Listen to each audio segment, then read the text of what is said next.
que, que hice hace muchos años y que ha tenido una buena vida como noción, ¿ah? O sea que el curador de infraestructura hace otra cosa que exposiciones de decoración, ¿ah? Pueden haber algunas de ellas muy buenas, pero el curador de infraestructura en el fondo es un tipo que bajo la excusa de una investigación de una exposición realiza una investigación de campo sobre un fenómeno acerca del cual no hay conocimiento. Entonces, las exposiciones que planteo son exposiciones que están destinadas a suplir una falta de trabajo historiográfico. ¿Listo? Tan simple como eso. ¿Por qué de infraestructura? Bueno, porque permite repensar las bases de la escritura de historia en lugares en donde hay déficit de escritura. No es el caso de Buenos Aires cuando tú tienes la UBA o Espigas, ¿verdad? Pero sí es el caso de otras ciudades en provincia o el caso de otras capitales. Entonces, en cada país el acceso a los archivos es distinto.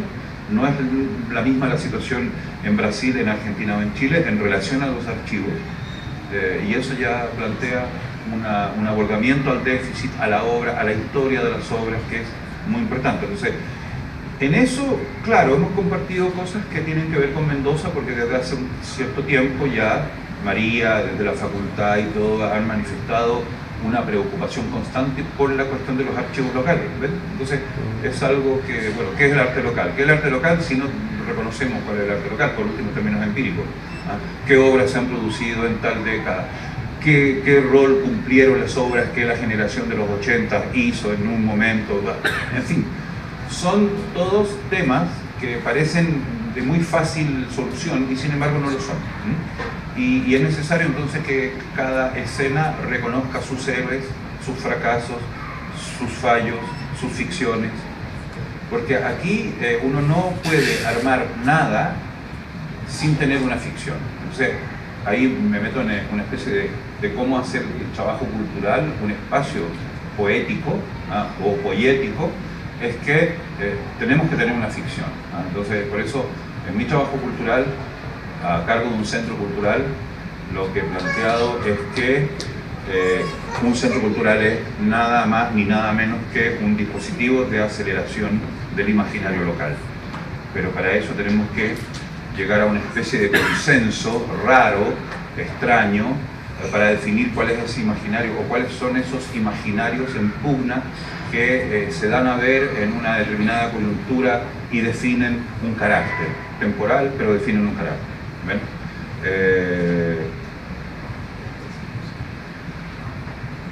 Qué sé yo, podría darle un ejemplo así muy sencillo en relación a la culinaria.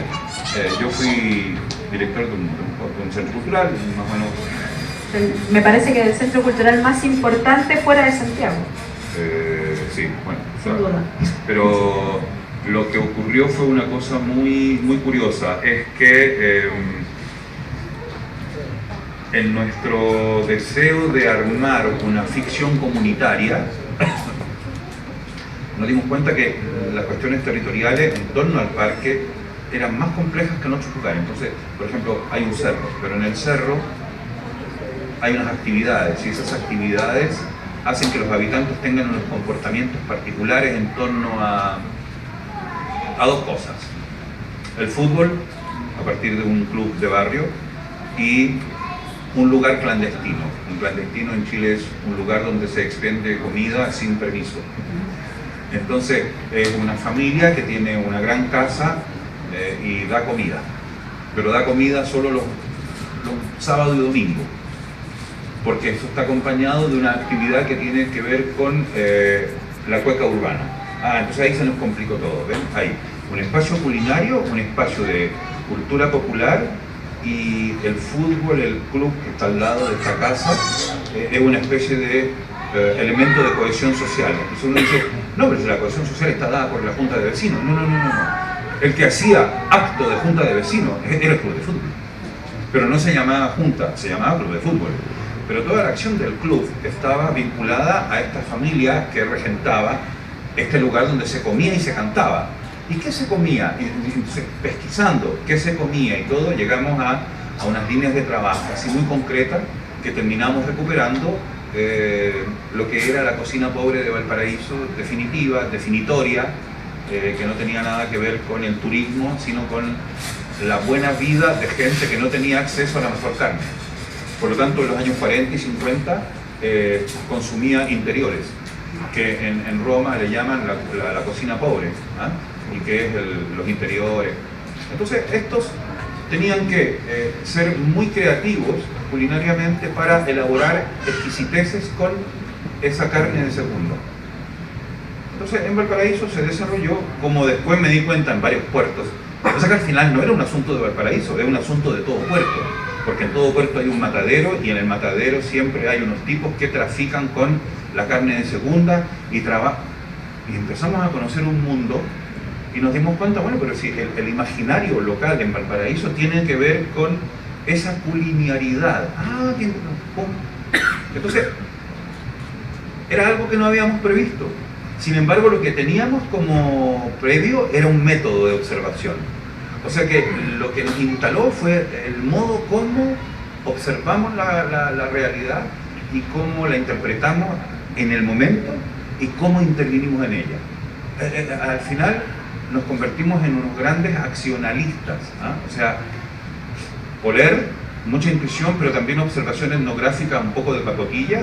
Ninguno éramos especialistas en el asunto, pero tú ya en el trabajo comunitario te das cuenta de determinados tipos de problemas, y se va armando, y terminó siendo en el centro cultural lo culinario un elemento de trabajo fundamental. Entonces, los mismos cocineros de cocina popular en Valparaíso, en un momento me dicen, ¿sabes qué? El centro es el primero que recupera en la ciudad el carácter patrimonial de la cocina popular porteña. Yo no lo había imaginado, ni lo había previsto así tampoco, pero el efecto fue efectivamente que ya no era un problema de gastronomías ni de chefs en una ciudad declarada Patrimonio de la Humanidad, sino un problema de cultura popular urbana. Si teníamos que hablar de cultura popular urbana en Valparaíso, no podíamos no hablar de la cocina. Y eso armaba otro mapa de restaurantes, otro mapa de casas de cocina, otro. Y junto a la cocina está vinculado ¿qué? El baile y la canción. Entonces, ¿qué baile era? El vals peruano. ¿Y qué canción? Una canción un poco nostálgica que hablaba de la ruina afectiva. ¿Qué es lo que era? El bolero. Entonces, ¿ven? Tampoco lo habíamos pensado. Pero era nada más que por la aplicación del método que fuimos conectando cosas y descubrimos que el bolero es el himno nacional de Valparaíso. Que no hay otra música más que el bolero, y el bolero es el himno de la pérdida. ¿Y el bolero de dónde viene? Y ahí empiezan los ríos. Pero si viene del Perú, pues, y de México. ¿Y a través de qué llegaba? A través de las motonaves que venían de la costa del Pacífico mexicano al Callao, en discos long play, que una señora se aprendían de memoria en Valparaíso y cantaban en los locales nocturnos del año 50 vals peruanos. Entonces ellas se hacían ven que historia popular, porque hay historia de la traslación de un medio, de un long play, algo tecnológico ya en ese momento, y que la vieja dijo, yo la conocí, una viejecita de 90 años que cantaba y decía, no, sí, a mí me gustaba esa canción y yo la aprendía porque unos amigos míos que eran tripulantes traían esos discos en el año 45. Bueno, y después en los 60 llegó una familia de cultores de guitarra de afrodescendientes peruanos, y que introducen en Valparaíso la guitarra percutida. Revolución total. Entonces, ven ustedes cómo se van armando las migraciones, y eso tenía que ver con ¿qué? Con gente que viajó, que se instaló, que llevó un instrumento e introdujo en Valparaíso la guitarra percutida y el tambor. Era un puerto. Era un puerto. Entonces uno dice, chuta, parece que eso ocurriría más o menos igual en Guayaquil, a lo mejor ocurre en Buenos Aires, Puerto, a lo mejor... hay una fenomenología general de los puertos, ya, en fin.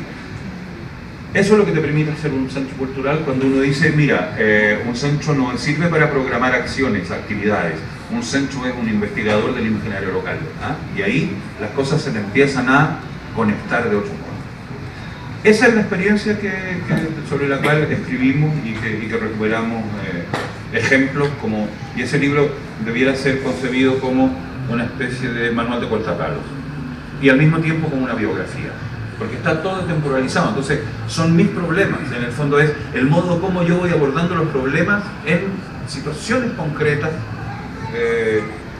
y de hecho todos los textos fueron escritos antes de los textos del último libro anterior, que se llama Escritura Funcionaria.